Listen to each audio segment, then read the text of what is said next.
জানেন কিভাবে এক ভক্ত জগন্নাথ দেবকে মাছ নিবেদন করেছিল? বন্ধুরা, আজকে আপনাদের এমন একটি কাহিনী শোনাতে চলেছি তা শুনে আপনারা একেবারে অবাক হয়ে যাবেন। ভাবুন তো, কোনো নিরামিষভোজীর থালায় আমিষ রেখে দেওয়া হয় তখন কি হবে? এবার ভাবুন, ভগবানের থালায় যদি আমরা আমিষ রেখে দিই তাহলে কি হতে পারে? এমন এক কাণ্ড ঘটেছিল উড়িষ্যার এক বৃদ্ধা মহিলা প্রভু জগন্নাথ দেবের ভোগ নিবেদনের জন্য। তিনি নিয়ে গেছিলেন মাছ। আসুন তবে এই কাহিনীটি আজকে আপনাদের শোনাই। তবে ভিডিওটি শুরু করার আগে আপনারা যারা এই চ্যানেলে নতুন তারা অবশ্যই চ্যানেলটিকে সাবস্ক্রাইব করুন এবং নোটিফিকেশান বেল আইকনটি অন করে রাখুন। এবং ভিডিওটি দেখে যদি আপনাদের ভালো লাগে তাহলে অবশ্যই একটি লাইক করবেন এবং সবাইকে শেয়ার করবেন যাতে সবাই দেখে উপকৃত হয়। এবং কমেন্টে জয় জগন্নাথ লিখতে একদমই ভুলবেন না। এবার চলুন ভিডিওটি শুরু করা যাক। উড়িষ্যায় কুর্মা নামে এক বৃদ্ধা মহিলা বাস করতেন। তিনি যখন প্রথমে জগন্নাথ দেবের মন্দিরে পৌঁছান তখন সেখানকার মহিমা তাকে অভিভূত করে।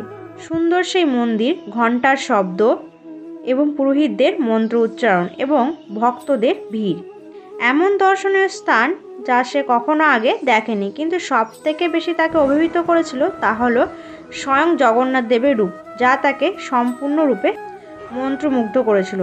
কিন্তু সে যখন প্রসাদের দিকে তাকায় সে একেবারে অবাক হয়ে যায়। এই দেখে যে সেখানে সব কিছুই কেবল মিষ্টান্ন। সে মহিলা প্রত্যেক দিন নিজে মাছ খেতেন, তাই তিনি মনে মনে ভাবতে থাকেন যে ভগবান কিভাবে কেবল মিষ্টি খেয়ে থাকবেন। স্বাদ উপভোগ করবার জন্য তো নানান রকমের খাবারই খেতে হয়। তাই সে ভাবে প্রভু জগন্নাথ দেবকেও এমন কিছু সুস্বাদু মশলাদার খাবার দেওয়া উচিত যাতে তিনি সেই স্বাদ উপভোগ করতে পারেন। খুব একটা চিন্তা না করে সেই মহিলা সব থেকে ভালো মাছটি ভালো করে রান্না করে কলার পাতায় মুড়ে একটি ঝুড়িতে রাখলেন এবং সেটিকে নিয়ে গেলেন জগন্নাথ দেবের মন্দিরে। কিন্তু যখনই সে জগন্নাথ দেবের মন্দিরে মাছ নিয়ে গেল এবং সিঁড়িতে চড়তে আরম্ভ করেন তখন সেই মাছের গন্ধ পেয়ে মন্দিরের দ্বাররক্ষীরা তাকে আটকে দেয় এবং তাকে বকাবকি করতে আরম্ভ করে। গন্ধ পেয়ে হতবাক হয়ে যান। রক্ষীদের মধ্যে একজন চিৎকার করে উঠলেন, এটি ভগবান জগন্নাথ দেবের মন্দির, এখানে শুধুমাত্র নিরামিষ নিবেদনের অনুমতি রয়েছে।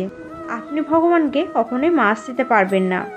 তিনি অত্যন্ত যত্ন সহকারে তাদের পরিষ্কার করে বললেন, আমি আমার প্রভুকে এই খাবার দিতে পারি, এটা সর্বোত্তম নৈবেদ্য, তিনি অবশ্যই এটি ভালোবাসার সাথে গ্রহণ করবেন। রক্ষীরা খুব রেগে যান এবং মহিলাটিকে এক ধাক্কা দেন। কুর্মার হাত থেকে সে কলা পাতাটি ছিটকে পড়ে, কিন্তু সেই পাতাটি ছিটকে পড়ে যেতে কুর্মা নিজেও সেই জিনিসটি দেখে একেবারেই হতবাক হয়ে যান। দেখা যায় সেই কলা পাতায় ঢাকা অবস্থায় পাকা কাঁঠাল ছিল। দুর্গন্ধের মধ্যে মাছের দুর্গন্ধ বদলে গিয়ে তারা মন্দিরে পাকা কাঁঠালের সুগন্ধ ছড়িয়ে যায়। এই রকম অবস্থা দেখে মন্দিরের দ্বাররক্ষীরা তাকে প্রসাদ নিবেদনের জন্য যেতে দেয়। কুর্মা বুঝতে পেরেছিল যে ভগবান জগন্নাথ দেব তার প্রেম ভাব এবং ভক্তি দেখে তার উপর কৃপা করেছেন। কিন্তু সেই ঘটনার পর কুর্মার মধ্যে এক আমূল পরিবর্তন আসে। সেই ঘটনার পর সে একেবারেই নিরামিষী হয়ে যায়।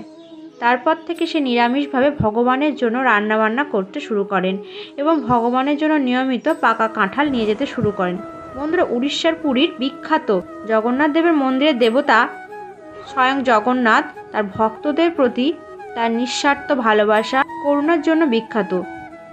তার নাম যে জগন্নাথ, তিনি জগতের পিতা।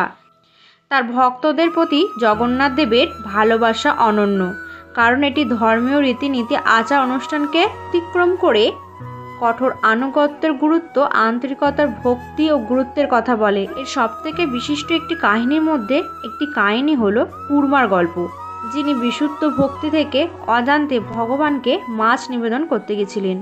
তার নিবেদন প্রত্যাখ্যান করার পরিবর্তে ভগবান জগন্নাথ এটিকে গ্রহণ করেছিল কাঁঠাল রূপে, যা প্রমাণ করেছিল যে তার থেকে সবথেকে গুরুত্বপূর্ণ বিষয় হলো যে ভক্তের হৃদয়ের অভিপ্রায়। এই কাহিনীটি তার সীমাহীন সম্বর্ধনাকে তুলে ধরে এবং প্রদর্শন করে যে তিনি আচার ও নিয়মের চেয়ে ভালোবাসা ও বিশ্বাসকে বেশি মূল্য দেয়। তার ভক্তদের প্রতি জগন্নাথ দেবের ভালোবাসা বিশ্বকে শিক্ষা দেয় যে প্রকৃত ভক্তি একজনের হৃদয়ে পবিত্রতার মধ্যে নিহিত। একজন পণ্ডিত বা নিরক্ষর, ধনী বা দরিদ্র, যাই হোক না কেন, প্রভু বিশ্বাসের সাথে কাছে আসা সকলকে আলিঙ্গন করেন। তার সীমাহীন করুণা আমাদের মনে করিয়ে দেয় ঐশ্বরিক ভালোবাসা প্রত্যেকের জন্যই বরাদ্দ এবং আমাদের ভক্তির গভীরতায় আসল, যা তার আশীর্বাদকে আকর্ষণ করে।